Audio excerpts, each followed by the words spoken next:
The story begins with a woman named Lois Tryon, a respected detective in a small town surrounded by desert. One day she's called to a crime scene where the Burnside family has been brutally murdered. Her colleague, Sergeant Jack, suggests she call the feds because what happened goes beyond a hate crime. Inside the house, Lois finds the mother and children tied to chairs, dead, with food stuffed in their mouths.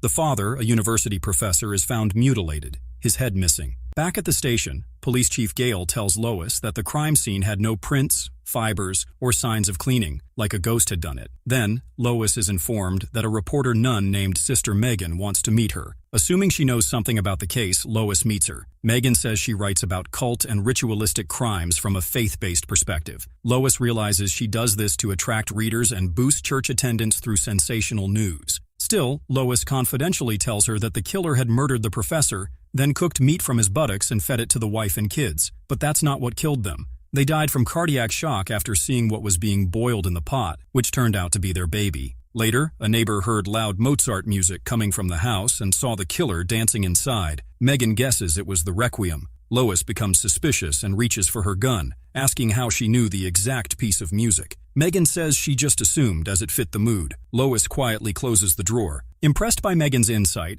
Lois asks for her help. She tells her about a strange black fluid found at the crime scene with a changing smell, something they couldn't identify. Megan guesses it could be burnt hair. While Lois drinks alcohol in her cup, she strangely notices a clot of blood dissolving in it, but ignores it. Before leaving, Megan asks Lois if she's religious. Lois avoids the question at first, then admits she believes in prayer, but not much beyond that. Then she asks Megan the same question. In response, she says that she believes only half the time, which is better than never. That night on her way home, Lois is stopped by a group of homeless men who warn her to wake up, saying the end is near. At home, she cooks for her overweight daughter, Merritt, while struggling with her own alcohol addiction. Merritt, binge-eating and watching her favorite reality show, asks her mom what's wrong, but Lois doesn't answer. Instead, she starts working on her jigsaw puzzle, her usual hobby. When she gets confused about a piece, Merritt helps her, pointing out that it's the centerpiece that connects everything. The next day, Lois visits her husband, Marshall, a comatose philosophy professor, in the hospital. There, Nurse Red talks to her. Lois has lost hope of him waking up and wants to take him off life support. But Red disagrees, urging her to spend more time with him. She taunts Lois for not talking enough to her husband, saying even unconscious patients can hear, see, and feel.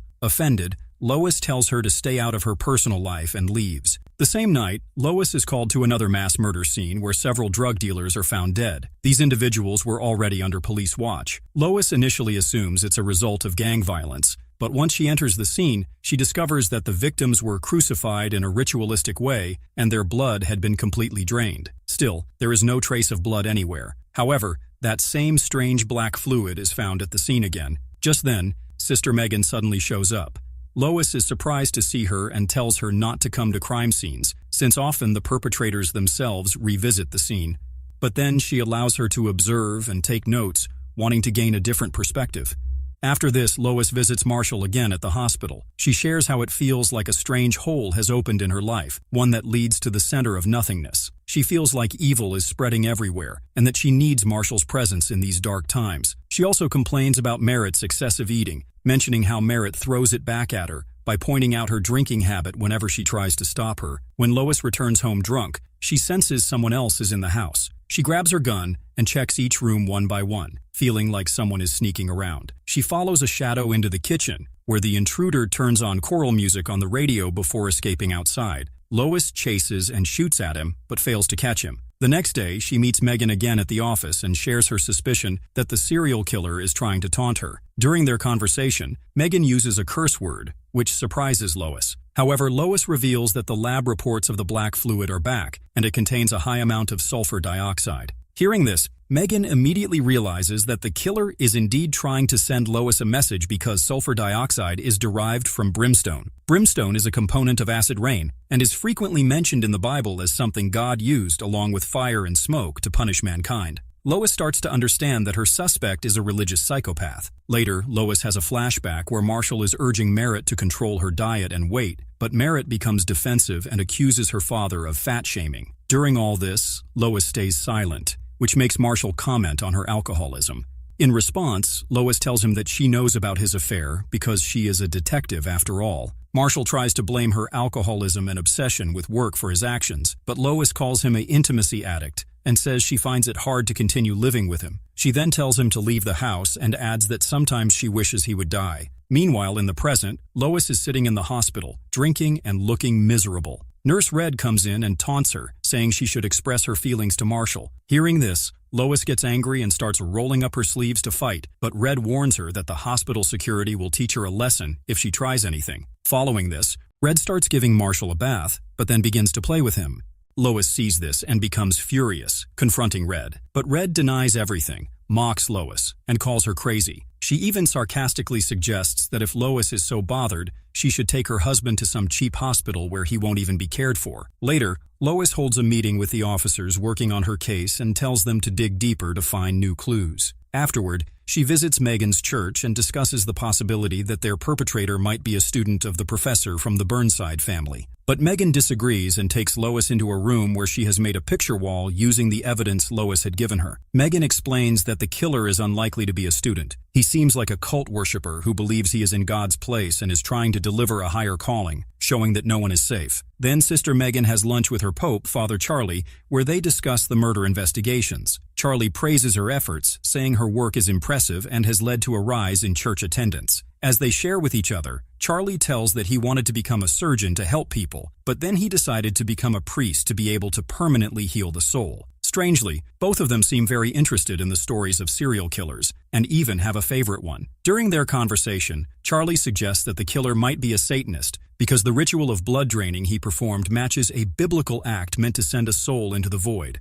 After lunch, Father Charlie is seen playing alone in his home. But once he's done, he feels ashamed and starts whipping himself until he bleeds, as punishment for his sin. Meanwhile, Lois finds a new lead in her case. Blood drops were found outside the drug house murder scene, belonging to an organ harvester named Sullivan, who had been released from prison a few months ago. The police then raid Sullivan's house, but in his basement, they discover that Sullivan had already been killed weeks before. A crazy woman is also found tied up there. After this, Lois meets Megan again for dinner and tells her that Sullivan was just a trick to distract them. At his place, they found a note from the killer saying, "I belong to those who have troubled the sleep of this world. May all your dreams come true." The killer had also named himself Grotesquerie. Lois feels completely lost and asks Megan for help in solving the case. Megan responds that they will have to understand the philosophy behind these murders to solve the crime. Later that night, Lois returns home. On her way, she drinks and gives some money to a homeless man. At home, she takes out a puzzle box she had found at a crime scene and shows it to her daughter, hoping she might figure out how to open it. But Merritt finds no opening and goes to sleep. However, in her drunken state, Lois begins to pray before bed. Just then, she receives another call from the police about a new crime scene. At the scene, Lois and Megan arrive and witness an even more horrific setup. 12 victims have been arranged like the figures in the Bible's Last Supper, as if it were an artwork. The central figure, representing Jesus, turns out to be the same homeless man Lois had donated to earlier. In fact, she realizes that all the victims were homeless people who were preyed upon instead of prayed for. Megan then asks Lois what she plans to do next. Lois replies that she'll go home and drink, and with that, she gets up and leaves. In the next scene, Lois drinks while watching Merritt record an audition video for her favorite reality show, Half-Ton Trauma, which features extremely obese individuals. Merritt talks about her traumatic experiences that led to her weight gain, but Lois keeps interrupting, dismissing her pain by comparing it to worse situations she's seen. Frustrated,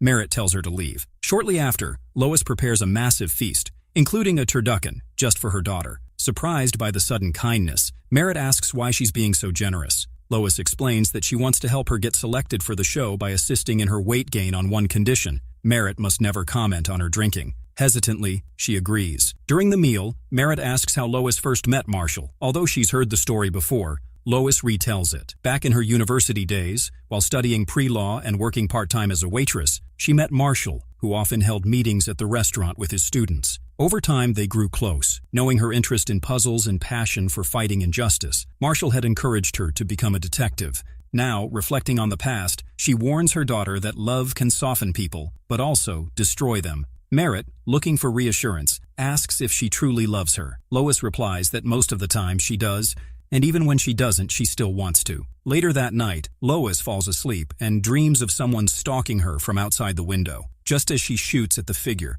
A phone call jolts her awake. Another body has been discovered. Still intoxicated, she rushes to investigate. This time, the scene is inside a club hall filled with flashing lights and music. The body isn't just one. It's composed of multiple body parts sewn together, with a goat's head from one of her puzzles. The police have no clue about the victims' identities. Seeing her drunken state, Jack urges her to step away, but she lashes out emotionally. In a powerful speech, she identifies each victim using tattoos and scar marks, claiming to care more for the community than anyone else. She orders the team to gather all evidence within the hour, believing grotesquerie must be exhausted and this is their best chance to catch him. Back at the station, she lets Megan present the case, believing her perspective to be the sharpest. They discover that grotesquerie is targeting prostitutes, especially those Lois had once helped, even while arresting them. Grotesquerie believes he's a prophet punishing sin and views intimacy as evil. Given the precision in mutilation, Lois suspects he might be a surgeon or someone in a related field. Deep in thoughts about the killer, she's snapped back by Megan.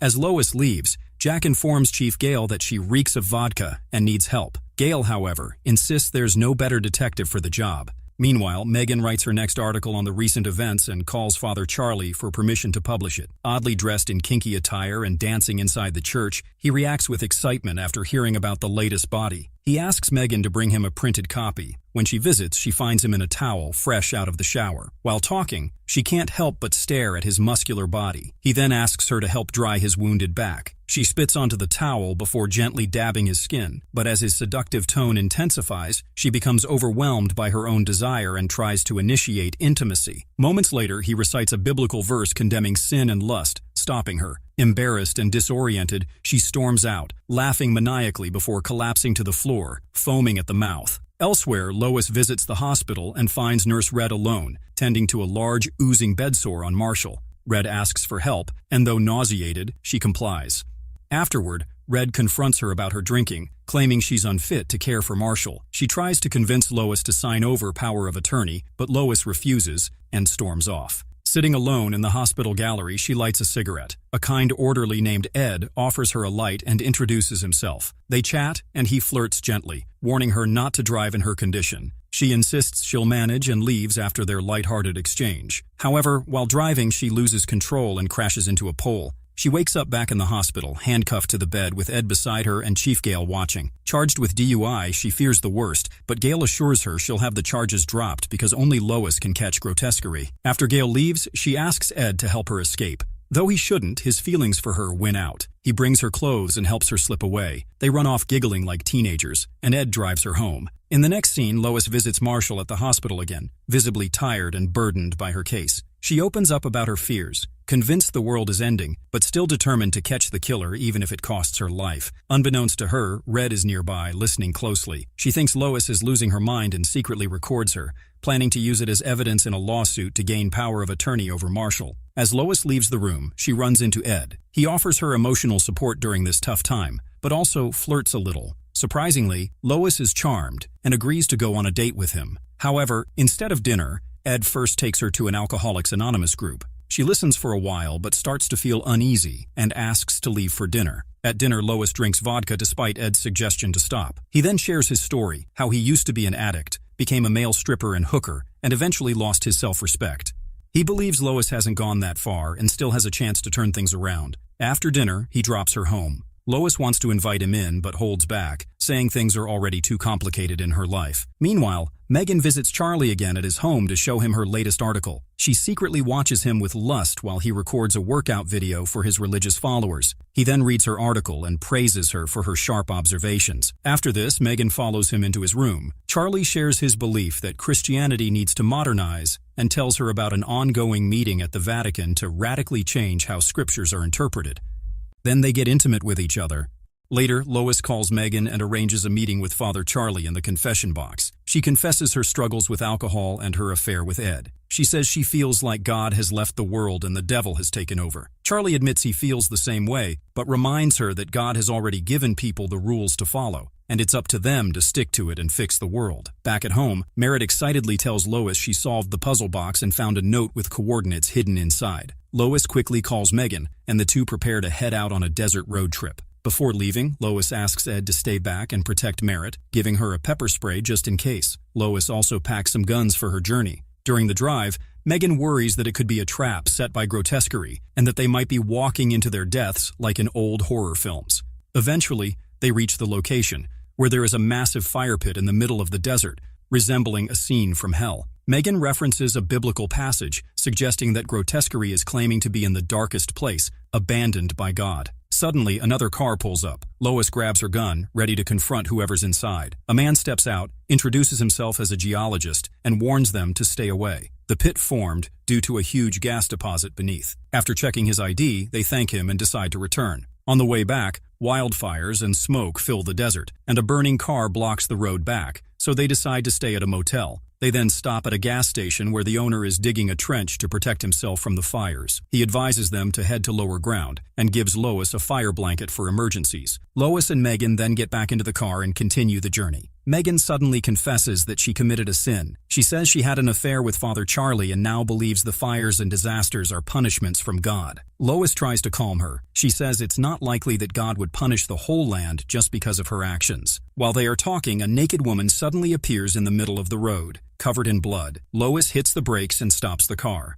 The woman quickly gets inside and tells them to drive fast because a dangerous man is following her. In the next scene, they head toward a motel. Lois, who is sitting in the back with the victim named Andrea, asks her what happened, but Andrea avoids telling and says it was just an accident. Soon, they reach the motel. Lois again offers to help Andrea, but she replies that she will be fine because she knows the motel owner Nick and steps out of the car. Lois also decides to spend the night there as they have nowhere else to go. They meet a woman at the reception who offers them rooms. Meanwhile, Megan notices that the swimming pool water is pink and asks about it. The receptionist says it's because of ash, which has copper that reacts with chlorine and turns the water acidic. Lois also notices the receptionist has a black eye from abuse and offers to help, but she politely says she is all right. Megan then decides they should check on Andrea, so they go to the bathroom. But when they open the door, they only find bloody rags, and Andrea is nowhere to be seen. They follow the bloody footsteps outside, but only find Nick standing there, with no sign of Andrea. They return to their room, and Megan starts praying as she feels something bad is going to happen. She asks Lois to join her, but Lois does not believe in prayers. Instead, she unpacks her guns and becomes alert.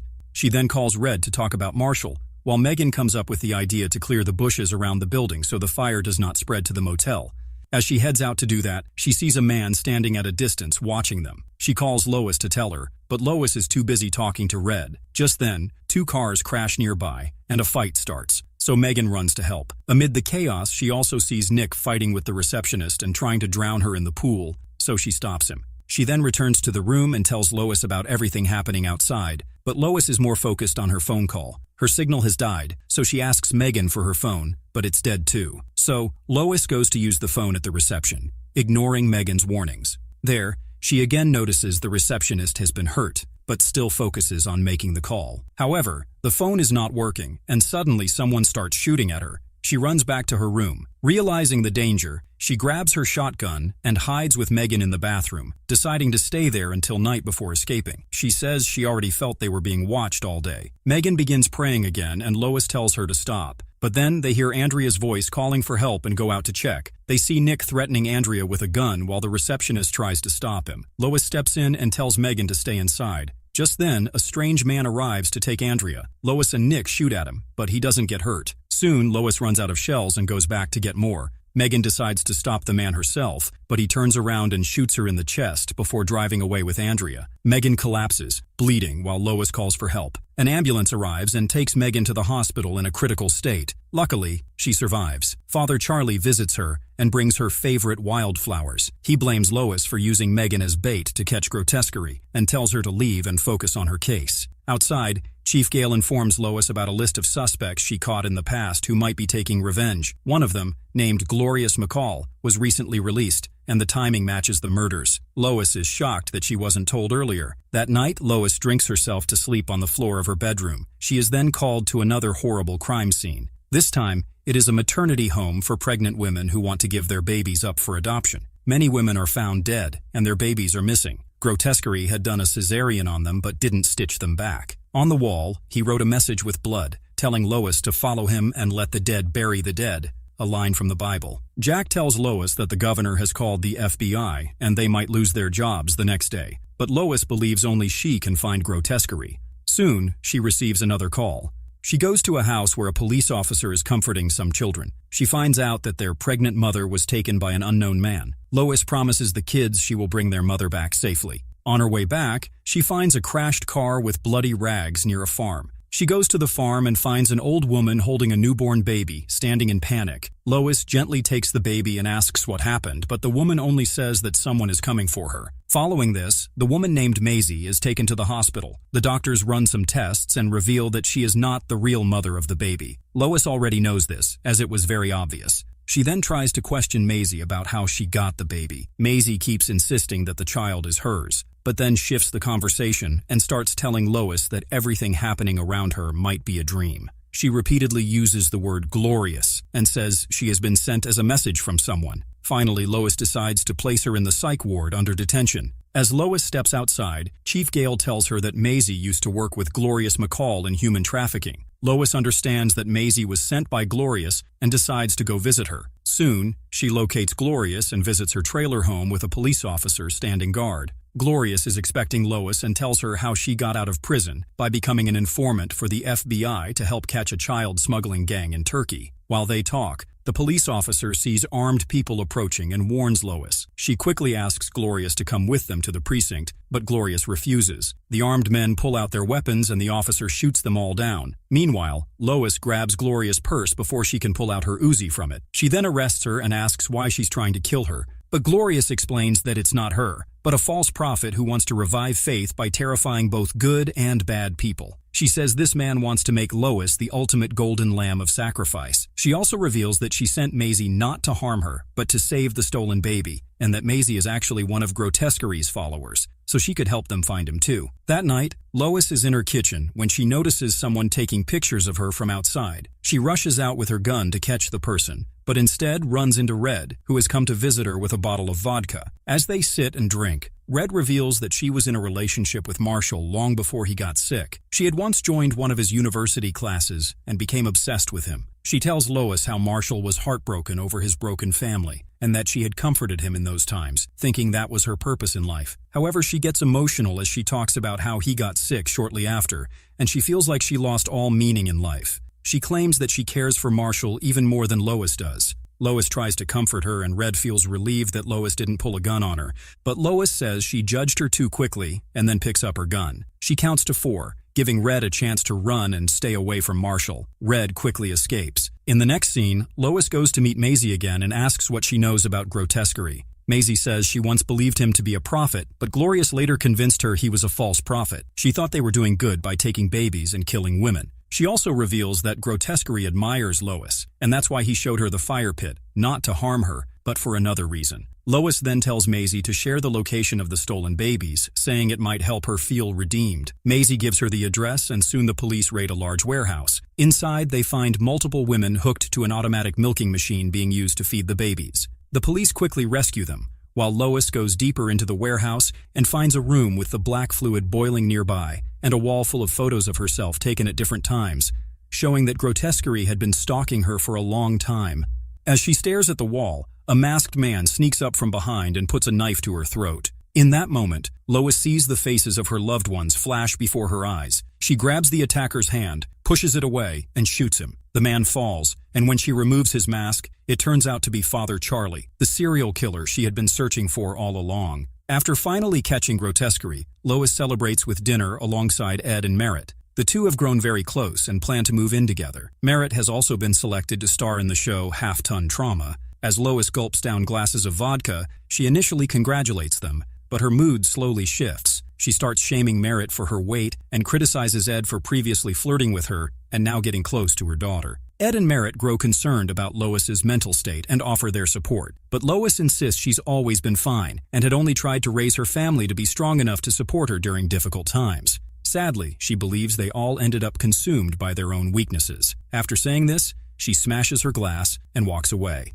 Lois then visits Dr. Lehman, the doctor in charge of Marshall's case. She demands that Marshall be taken off life support so she can finally find peace. Nurse Red tries to stop her, but Lois reminds her that she still holds the power of attorney over Marshall, regardless of Red's past interference. In Marshall's final moments, Nurse Red expresses sympathy and apologizes for her earlier behavior. Lois, unfazed, prepares a grand farewell by reading poetry and sipping his favorite whiskey. As the life support is turned off, she tells Marshall to rest in peace while also calling him a cheater and a liar. Afterward, Lois heads to investigate Father Charlie's church and discovers a back door leading to hidden rooms. She suspects this was where he practiced his killing methods before executing them.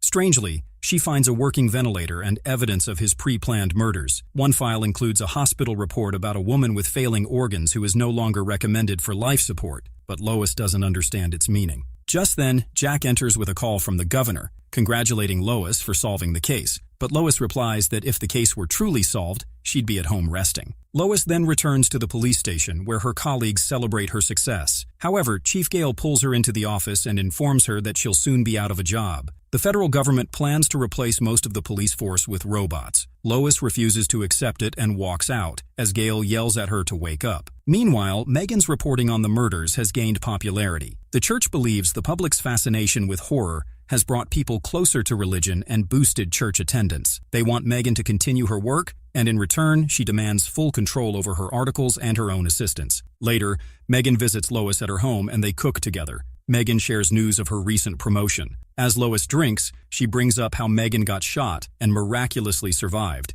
hinting it seemed like a theatrical act. Megan accuses Lois of being drunk, but Lois claims to be perfectly sober.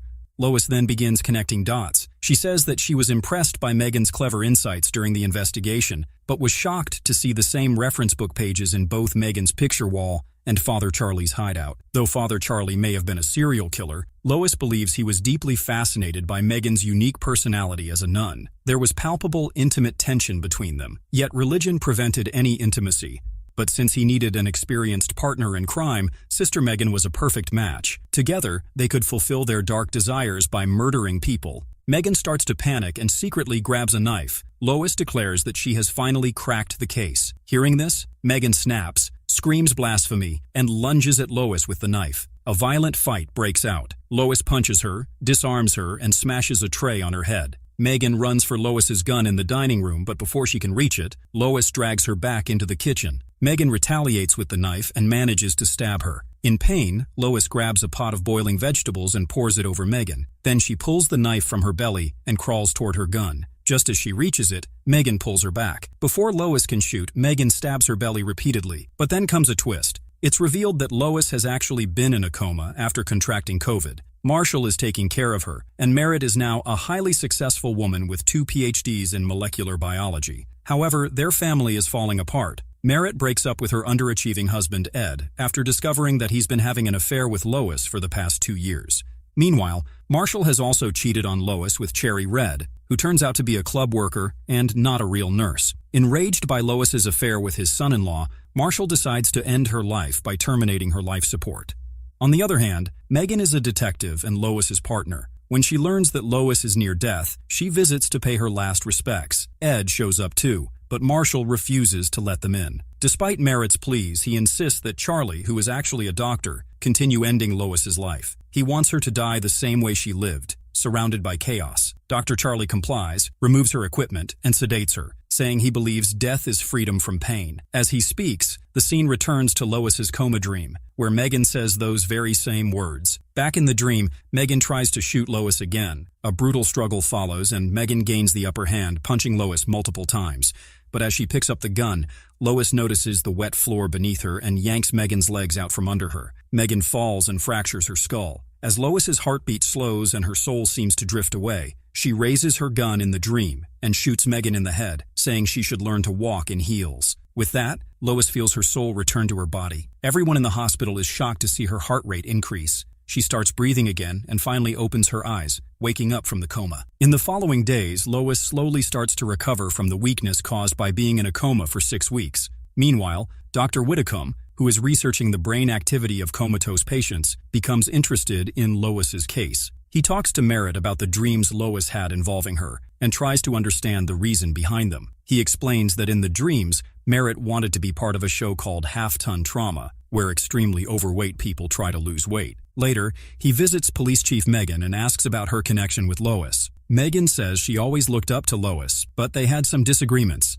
especially about a case involving Andrea Solana. Andrea had reported abuse several times, but Lois didn't handle the case properly despite Megan's warnings. In the end, Andrea was found beaten to death. This caused a clash between them, and Megan suggested to Lois that it was time for her to quit. After that, Megan returns home where her abusive boyfriend Justin is in a bad mood. She tries to ignore him, but he suddenly punches her. She pulls out a pistol and threatens to shoot, but he mocks her, knowing she won't do it. Megan loses her nerve and leaves the house, choosing to stay at a motel for the night. Coincidentally, it's the same motel from Lois's dreams, with a swimming pool lit by pink lights. On the other hand, Marshall tells Red that he plans to divorce Lois. He is shocked to learn that Lois was aware of her surroundings during the coma and might have even heard him when he whispered in her ear, asking her to die. Red is disturbed by this and asks him to reconsider his decision. Meanwhile, Lois has a therapy session with Dr. Whitcomb, who offers to help her return to a normal life. He believes the people in her dreams represent real-life issues. Lois felt ashamed of her daughter's weight,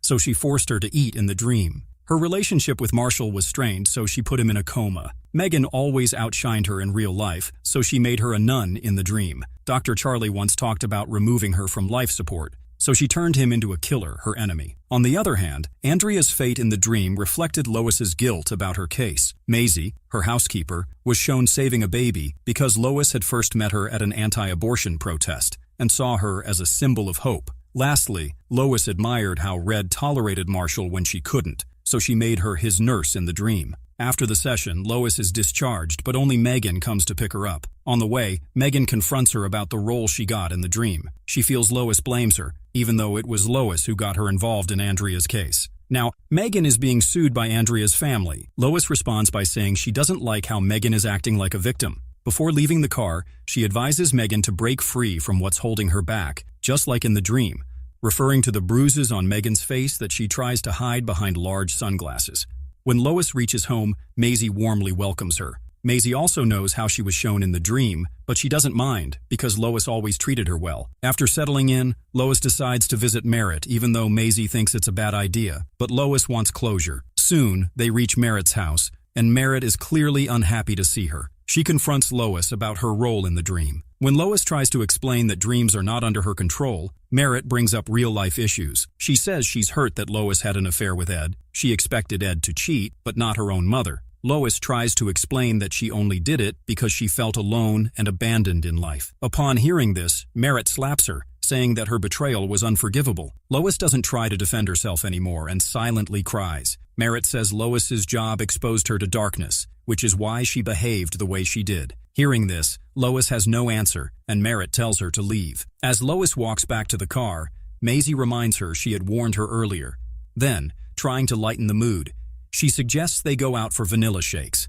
However, Lois decides to visit Marshall first. When she reaches his house, she meets both Marshall and Red. She tells them that she had known about their affair for quite some time. She believes it all happened because they failed as parents. Their daughter gained 100 pounds during university, which made Marshall feel disgusted and ashamed. So, he went looking for love elsewhere. But she doesn't blame him completely. She thinks she was equally at fault. Now, she wants to end this chapter and make peace with her life. So, she hands him the divorce papers, hoping they both can live happily in the future. She shares her plan to move to a peaceful town in Florida called Tarpon Springs and spend the rest of her life there. Hearing this, Marshall gets furious. He says that neither of them deserves peace. He insists that they should both die for the wrong they've done in life. But Lois says nothing more and walks away. After that, she has ice cream with Maisie and decides to meet Merritt again. Merritt assumes her mother is there to apologize again, but this time, Lois speaks firmly. She admits she made some mistakes, but reminds Merritt how she always stood by her during 2 mental breakdowns, her education, and a string of bad relationships. But now, she says she's disappointed in the person Merritt has become, and blames her too for breaking the family.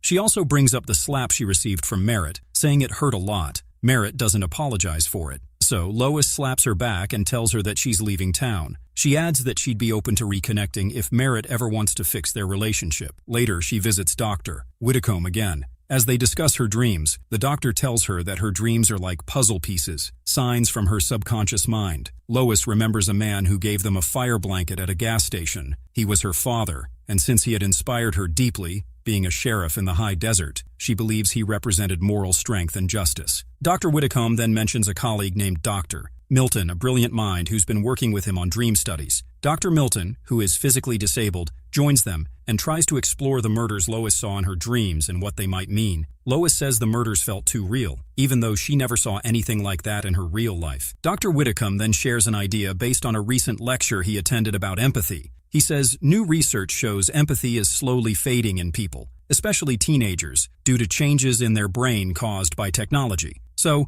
he wonders if the murders in Lois's dreams could actually be a kind of prophecy, just like those seen by prophets in the past. At that moment, Lois sees a drop of blood dissolving into her tea, just like in her coma dreams. She's shocked by the doctor's choice of words, but he ends the discussion and asks about her future plans. Lois tells them about her plan to move away and says goodbye. Before she leaves, Dr. Milton tells her that her soul touches him. Back at home, Red comes to visit. She says she regrets living with Marshall. She confesses she only wanted him more when he was still with Lois, because she got limited time with him and no responsibility. Now that she sees Marshall sitting around miserably every day, she feels annoyed. In fact, she envies Lois, who is now free to live her dream life in Tarpon Springs, a place Red also dreams of. Lois simply advises her to leave Marshall if she's unhappy and chase her dream. But things take a dark turn that very day. Megan calls Lois to a horrifying murder scene. She's in a panic and begs Lois for help despite their issues. When Lois arrives there, she's shocked. The crime scene is exactly like the Burnsides family murder she had seen in her dream. Blood and body parts are scattered around the house, and when she looks into the boiling pot, she breaks into tears. Later, Lois is back home and sleeping when Megan calls again, asking her to meet at a motel. Lois tries to say she's done with investigations, but Megan insists. When Lois gets there, Megan shows her a sample of the same black fluid found at the crime scene. Lois is disturbed. She thinks either someone is copying her dreams in real life, or she still hasn't woken up. She then asks Megan to gently cut her arm with a knife, just so she can feel something and know she's truly awake. Megan does it, but doesn't understand what Lois is trying to prove. Lois then goes to the bathroom to wash the wound. Suddenly, Justin storms into the room, drunk and furious. He assaults Megan, choking her and yelling at her for leaving him and writing a goodbye note. Lois grabs her gun and threatens to shoot him. Megan begs her not to. She's in denial, telling herself this must be a dream, but Justin dares Lois to pull the trigger, even putting the gun in his mouth. Without hesitation, Lois shoots and kills him on the spot. In the next scene, she heads back to her home only to discover Marshall and Red waiting for her in a romantic candlelight dinner setting. Lois is surprised to see them in her house,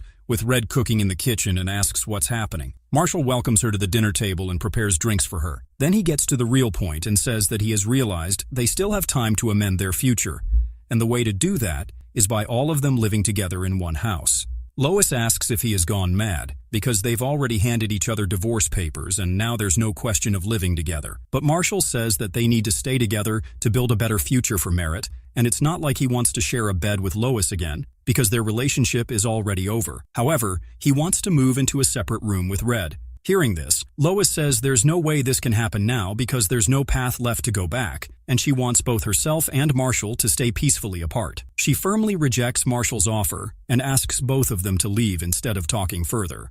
On the way back, Red confronts Marshall and says that she doesn't like him much anymore. Marshall is confused, so she explains that she only went with him to talk to Lois because she knew Lois would reject him, and she wanted to witness Marshall's final humiliation. The reason was that she found out from some of Marshall's faculty members that he still has intimate relationships with his other students. Red asks him when his compulsion for intimacy will end, and also questions if he didn't love her, then why has he been staying with her until now? Then she drops Marshall at his house and gives him a few days to pack his things and move out. The next day, Marshall is delivering a lecture on philosophy at his university when Chief Megan and Gail arrive to arrest him. They tell him that one of his students has pressed intimate assault charges against him, and they are starting an investigation. But Marshall repeatedly pleads with Megan that he's being falsely accused because what happened was consensual. However, Megan tends to believe women in such cases and assures Marshall that he will only be kept in temporary detention and will have the right to present his case. Following this, Marshall is taken to the police station, photographed, and later released. But when he returns home, he believes that once a stain is placed on someone of his age and color, it stays forever, even if proven innocent. Therefore, out of regret for his mistakes, he considers suicide a better option. He writes a note and takes a lot of pills. However, sometime later, he wakes up in the hospital where Red, sitting beside him, tells him she arrived just in time to save him. Then she emotionally calls his suicidal act cowardly and says she absolutely can't stay with someone like him anymore. After her, Merritt visits Marshall and tells him that he is her only father and she doesn't want to lose him. She wants to see him by her side through life's good and bad moments. As soon as Marshall is discharged and returns home, Ed messages him and invites him to join him at a men's club called Mexicali Men's Club. He claims that the club helped him a lot, and it might benefit Marshall too. As they reach the secret basement meeting place of the club, it's revealed that Dr. Milton is the founder and many other townsmen are there, including Dr. Whitcomb, Charles, and several police officers. There they discuss Marshall's story and how men are becoming increasingly marginalized over time while evil is spreading in the world. They all agree that the time has come to catch and eliminate the guilty culprit and reclaim their true rights. On the other hand, Lois reports to the hospital and admits herself into the psychiatric ward. She demands to speak only with Dr. Whitcomb. As soon as the doctor arrives, he finds her in a crazy condition and tries to discover the reason behind it. Lois says she feels like she's already dead, and the world she's living in is a hell created just for her. Dr. Whitcomb, curious about her thinking, asks how she came to that conclusion, and Lois starts explaining. First, she noticed that Red and Marshall came to meet her and suggested living together, which she believes is impossible as they would never say such a thing. Second, she had always been suspicious of Dr. Charlie because she had heard intimate sounds during her coma, and in the dream, she was told that a man had once impregnated a comatose patient. She realized that Dr. Charlie was actually holding orgies in the rooms near hers during her coma period. When she confronted him, he denied doing any such thing, and instead insulted her badly and declared her mentally unstable. Third, she confesses that after killing Justin in front of Megan,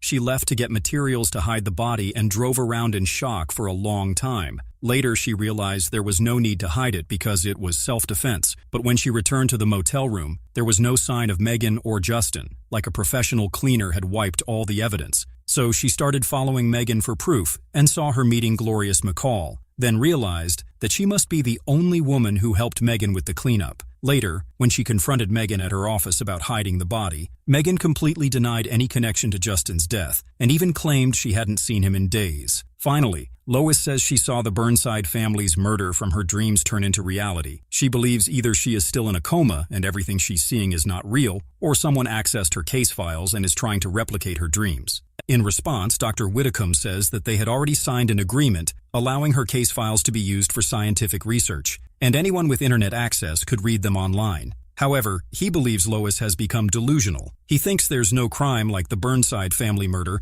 and Lois is just imagining things in her mind, as there has been no such news reported yet. Hearing this, Lois decides to return to her room in the psych ward. After spending several days locked up, one night, Megan visits her and breaks down emotionally. She then takes Lois out of the hospital to another crime scene, asking for her help because she believes the case is now beyond her abilities. Lois resists and says that nothing is real, but Megan tells her that everything is actually true. She confesses that she really did have Justin's body cleaned up and only hid the truth from Lois to protect her. Hearing this, Lois finally comes back to her senses and agrees to see the crime scene. Once again, it's staged like the biblical theme of the Last Supper, but this time, the central figure is Dr. Charles. Most of the victims are homeless people, but among them, Megan identifies a girl who was the same student that accused Marshall of intimate assault. In the end, Lois switches back into detective mode and urgently asks the officers to bag all the evidence and bring it to her table. Then she walks off, saying she knows who is behind the murders this time.